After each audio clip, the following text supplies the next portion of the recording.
आपण पाहणार आहोत कृषी उत्पन्न बाजार समिती जुन्नरचे उपबाजारावर नारायणगाव एपीएमसीचे धनामिती शेपू व टोमॅटोचे बाजारभाव 5 जुलै 2024 रोजीचे धनामिती शेपू यांचे बाजारभाव प्रति 100 नग म्हणजे शेकडा याप्रमाणे आहेत। धना म्हणजे कोथंबरीला 701 रुपयापासून 3601 रुपया प्रति शेकडा म्हणजे 7 रुपयापासून 36 रुपये प्रति जुडा असा कोथंबरीला बाजारभाव होता। आवक होती 1,15,800 जुड्यांची।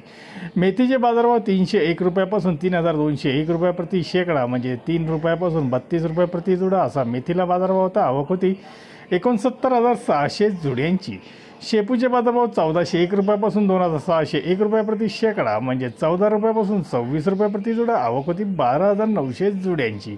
धनामिती याचे लिलाव रोज सायंकाळी 6:30 नंतर चालू होतात। टोमॅटो मार्केट प्रति क्रेट 600 ते 1201 रुपया, 600 ते 1201 रुपये प्रति क्रेट टोमॅटोला बाजारभाव 600 ते 1200 रुपयापर्यंत पाहायला मिळाले। टोमॅटो मार्केटची आवक ही 10,845 क्रेट एवढी होती। 10,845 क्रेटची आवक व बाजारभाव 600 ते 1200 या दरम्यान राहिले। टोमॅटो मार्केटची वेळ रोज सकाळी 8 ते दुपारी 3 वाजेपर्यंत असते। धन्यवाद। व्हिडिओ आवडला शेअर लाईक नक्कीच करा, चॅनलला सबस्क्राईब करा, बेल आयकॉनला क्लिक करा।